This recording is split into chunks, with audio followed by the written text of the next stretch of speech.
on Instagram and on Facebook.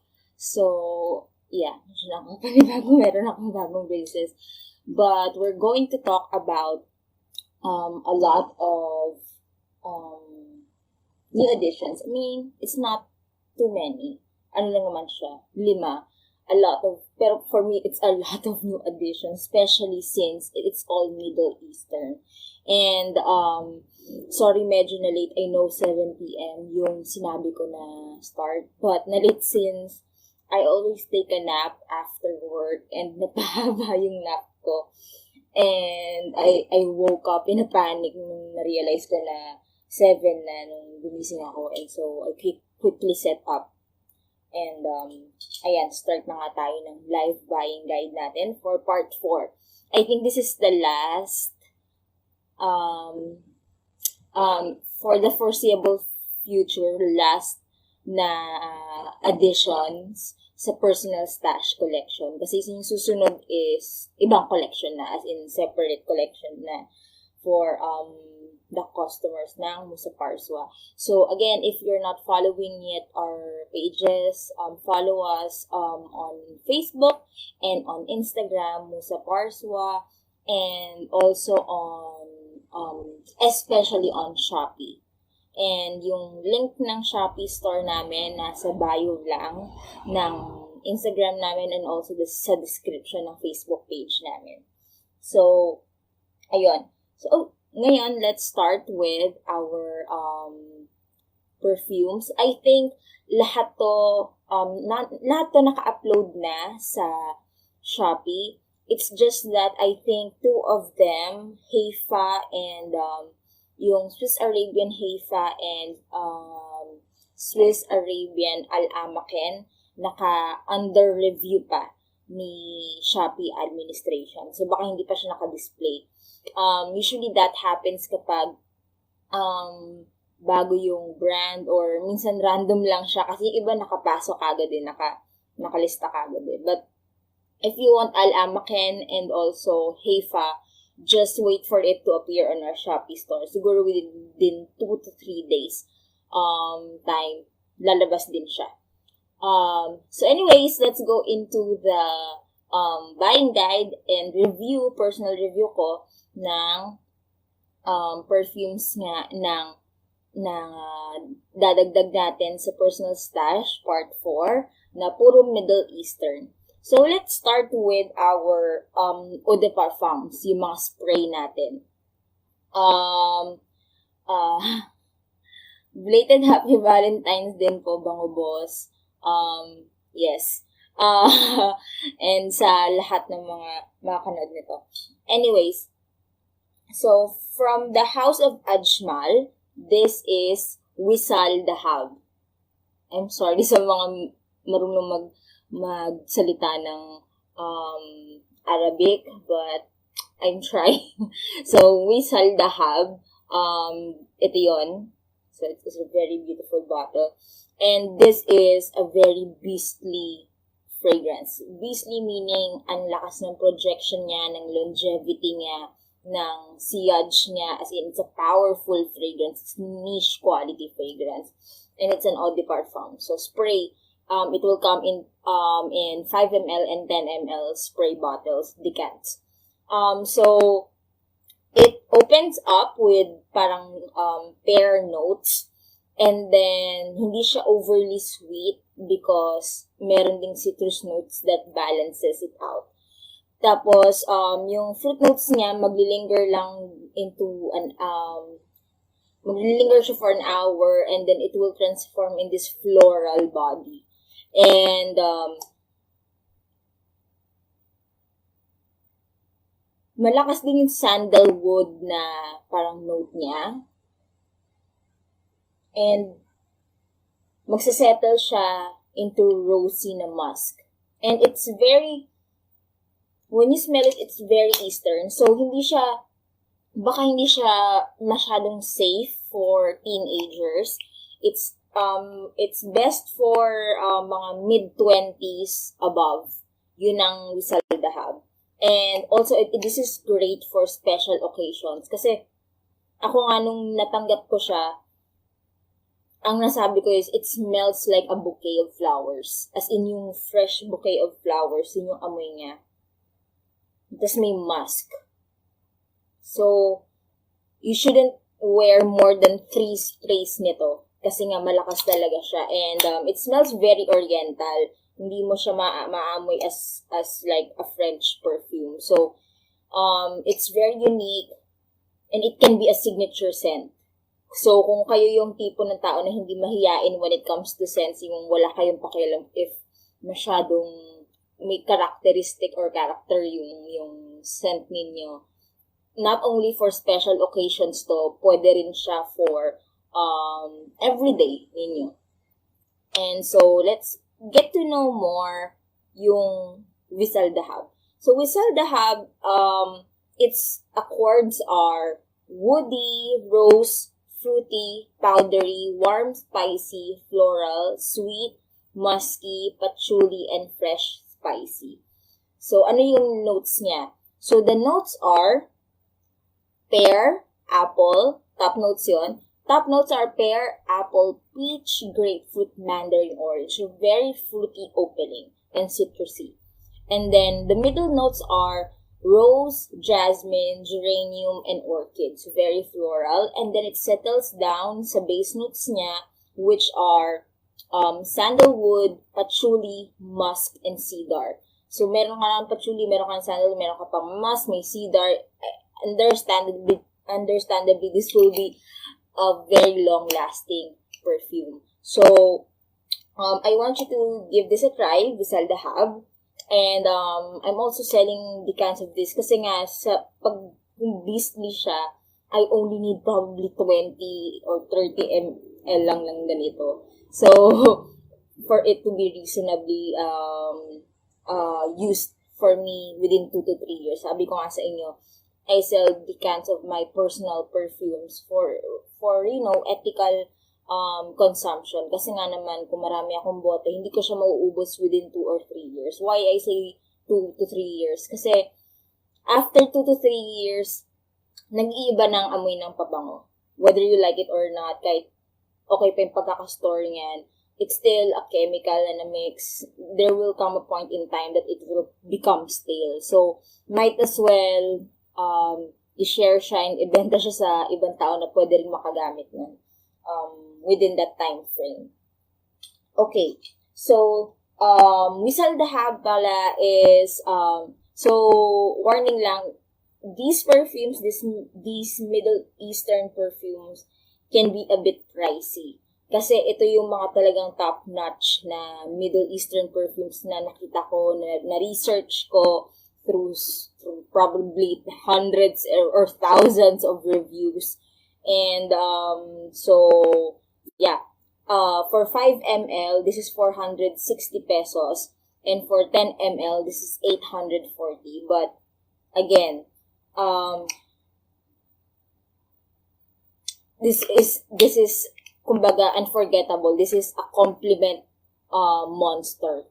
Kahit saan mo siya isuot, kahit saang continent or culture, it is considered na mabango. So, ayun. Give it a try. Punta kayo sa Shopee store and add this to your cart. Okay. So, next one natin na Eau de Parfum. Very popular din sa fragrance community. Actually, ang tagal ko siyang hinintay since last October, inaabangan ko siya kasi lagi siyang out of stock. Lagi, ang bilis. As in, pag na-contact ako or na-notify ako na, kasi nasa waiting list ako, pag na-notify ako na meron ng stock, pupunta kagad ako, tapos wala na kagad siya. So, ayun, ngayon, na-tsempuhan ko siya and I did not miss the opportunity. Binili ko kagad. And I'm talking about from the house of Haramain. This is Amber Oud Rouge. Ayan siya. Amber Oud Rouge. And this is notoriously dupe, 97% dupe, sabi nila, ng Baccarat Rouge 540. And not only that, not only the Eau de Parfum Baccarat Rouge 540 version, but yung extrait version niya. So, I'm very curious about the extract version ng Baccarat Rouge kasi it doesn't have the metallic note down ng Baccarat Rouge 540 Eau de Parfum. It's more sweet.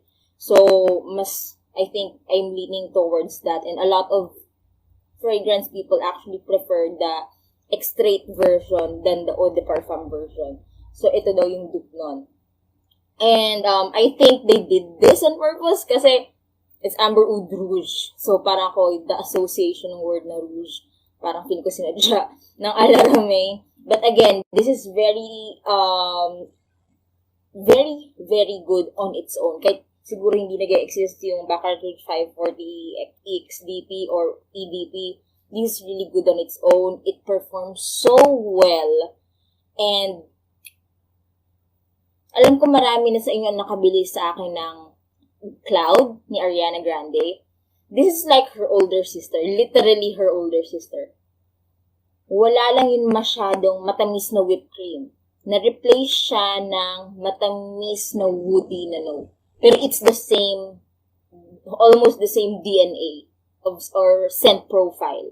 And literally, big sister siya ni Cloud kasi yung sister ko, yung younger sister ko is, she's a user of Ariana Grande's Cloud, and I use this. I prefer this over Cloud.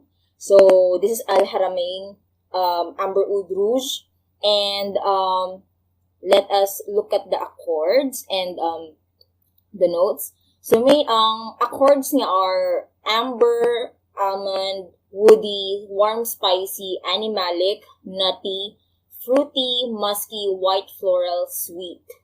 Ayun. And then, sa notes nga, top notes, saffron, oriental florals. Middle notes are amber wood and ambergris. And base notes, fir, oud, cedar, and burnt sugar. So, yun yung ano niya. Siya yung parang sexier version ng Ariana Grande Cloud. Yun yung madedescribe ko talaga. Yung mga nakabili na ng Cloud or nakaamoy na ng Cloud, when you buy this, you will notice na, yeah, there's a difference na mas mature. Pero, it's the same scent profile or DNA. And, Al-Haramain Amber Oud Rouge is 480 per 5 ml and 925 per 10 ml. So, I think kalahati ng bote yung ibebenta ko for decants, since this is my personal bottle. Okay, so dun tayo sa next and last na Eau de Parfum. Kasi after ng Eau de Parfums, we will talk about CPOs. Okay, let's look for the Amaken. This is Amaken from Swiss Arabian. Yan. So, Amaken, according to yung brand to Swiss Arabian, meron silang provide na description ng Amaken. Amaken is an energetic, enticing, woody, fruity scent that embraces you in a passionate hug before leading you on a mystifying journey into the special places in your heart. Sobrang poetic ng description niya. A never-ending land of sheer emotion. Be an inspiration with a fragrance that captures your style, your confidence, your creative spirit. So, this is an offering from Swiss Arabian for the modern woman. So, it invokes sensuality, intimate and feminine scent like a second skin. So wrap yourself in the sultry woods and musk notes, delicate patchouli, Sicilian bergamot, and jasmine. So for me, Amaken it's sweet. Yun yung naamoy ko sa sa first spray niya. Matamis siya. But it's definitely modern. Yung Wisal Dhahab, that is a more meron pa siyang maaamoy mo pa yung Middle Eastern traditional scent profile. This one, yes, it's still oriental, but it's also very modern. So, let's look at the accords and notes niya para malaman pa natin kung ano yung meron siya. So, the main accords of Amaken of Swiss Arabian are floral, vanilla, woody, fruity, fresh, rose, citrus, powdery, patchouli, musky. So sa accords pa lang, you can already figure out na this is a scent na perfect sa climate natin. And because this is also Swiss Arabian scent, this is very long lasting, and its longevity is really good. So ayun. I also chose this kasi ang taas ng ratings niya, ang daming girls na talaga na in love sa kanya.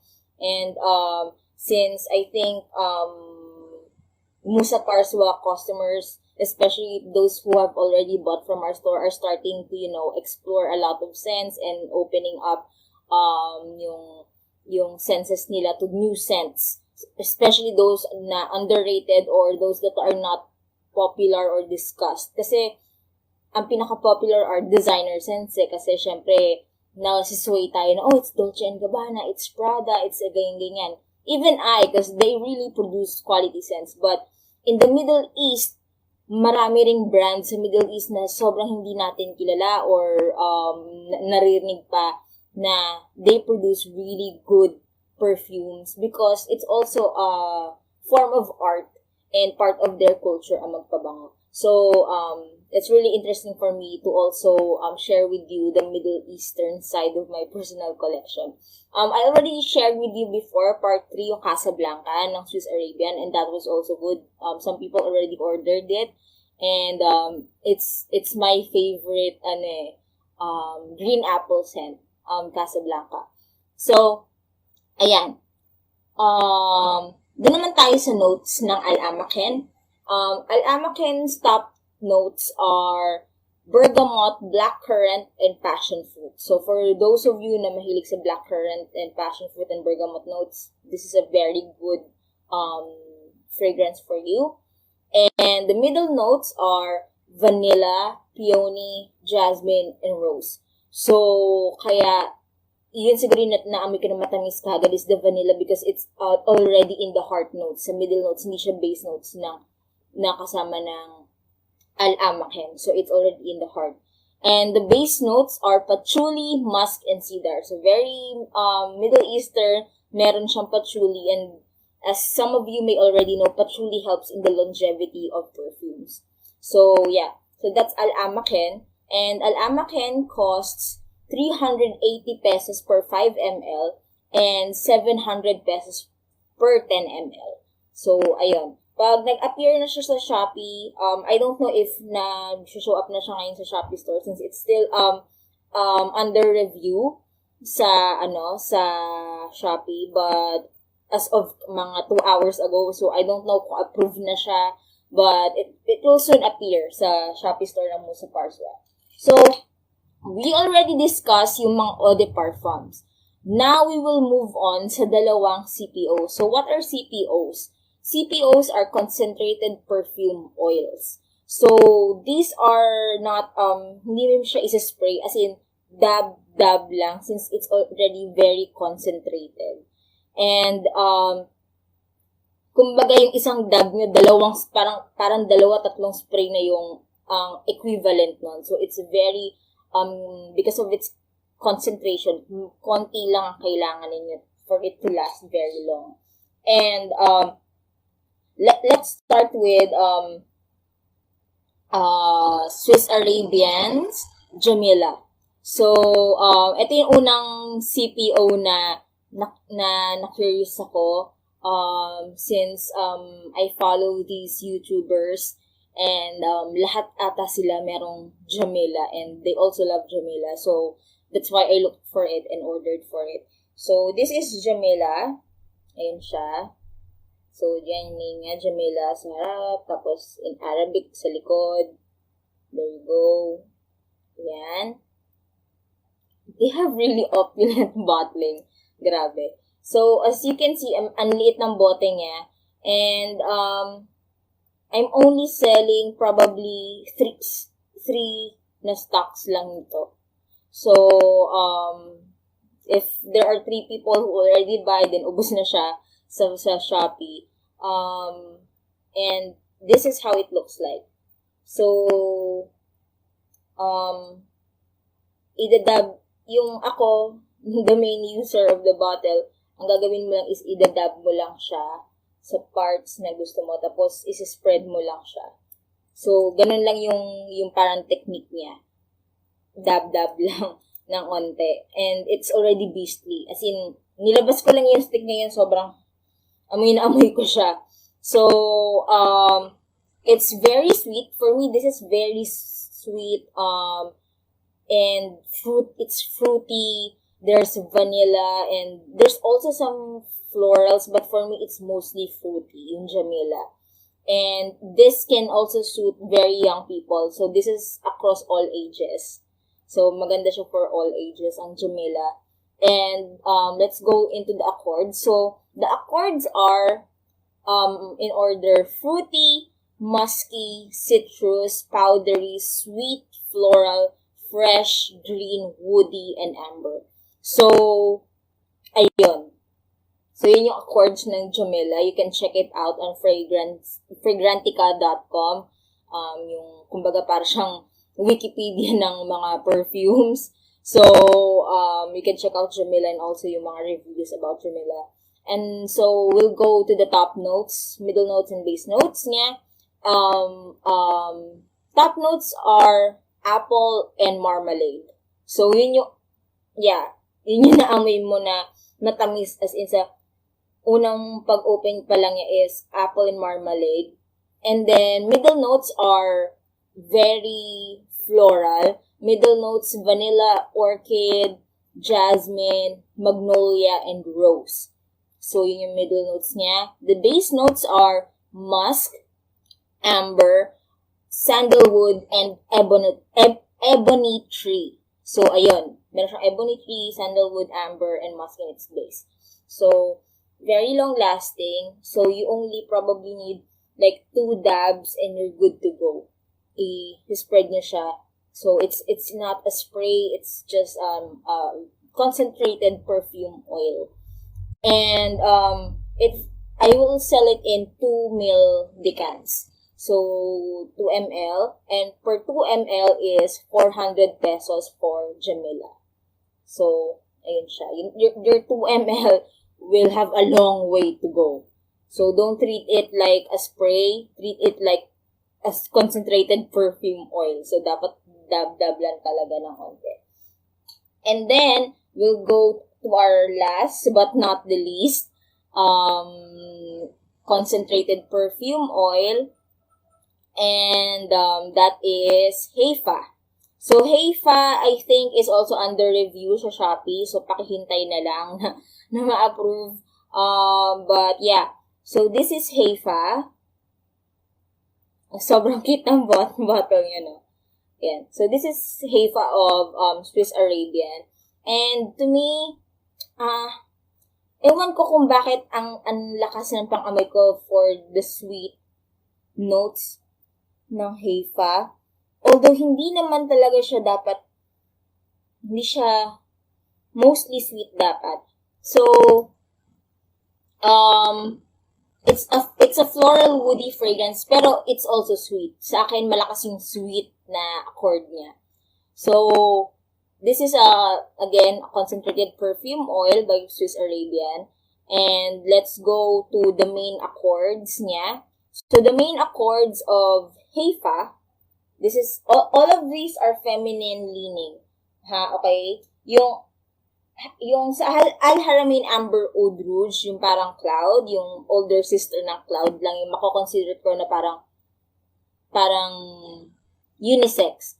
Pero still, for me, because it's very sweet, para lang sa akin, personal opinion, it's feminine leaning. So, lahat ng pinakita ko sa inyo, including Hayfa, are very feminine leaning to my nose. So, you can trust na these are all very safe for those customers, female customers who really want to smell like a girl. Kasi marami rin naman tayong female customers na ayaw nila ng unisex scents. So, or masculine na, may masculine na note. Something like that. So, ayun nga. The main accords are, I don't know, mention ko na ba yung main accords? Main accords, woody, warm, spicy, warm floral, white floral, woody, warm, spicy, white floral, rose, earthy, powdery, iris, floral, yellow floral, and green. So, very unique yung mix niya ng accords kasi sanay na ako magbasa ng mga accords and this is a very unique mix of accords when it comes to perfume. And so, let's go to the top notes and middle notes and base notes para maintindihan natin kung bakit. So, the top notes are spicy notes, palm leaf, lotus, rosemary, and green notes. So, yun yung top notes niya. And then, I think yung lotus and yung palm leaf yung nagpapatamis. Maybe. So, middle notes, rose, orange blossom, iris, ilang-ilang, and jasmine. So, yun yung middle notes niya, very floral. And then the base notes are sandalwood, oak moss, woody notes, and patchouli. So, yun yung base notes niya. So, this is Hayfa. And Hayfa is 370 pesos per 2 ml. So, ayun siya. So, yun yung ito yung, hindi ko alam kung magkakasya sa kamay ko. Ito yung 5 na addition sa ating personal stash collection sa Musa Parsua. So, I want you to check them out sa Facebook and Instagram. And if hindi kayo convinced, you can also visit fragrantica.com. And you can see the reviews for yourself. And then, hopefully, mag-appear na sila lahat kasi tatlo pa lang yung nag-a-appear sa Shopee. Sana yung Amaken tsaka yung Hayfa magpakita na siya sa inventory ng Shopee store. But, yeah. So, please add to cart, support our store. These are all authentic and original perfumes along with other perfumes in our store. And also share with your friends na there is a store for decants, especially for feminine-leaning fragrances that are authentic and original. So, ayun lang. Thank you for watching this live, and this will be uploaded later sa IGTV and also sa Facebook videos ng Musa Parsua pages. So, thank you very much for supporting our live buying guide and watching it. And sana makatulong to sa pagpili ninyo ng scents from our Middle Eastern edition to our personal stash collection. So, ayun lang guys. Thank you very much and see you sa next collection. Bye-bye.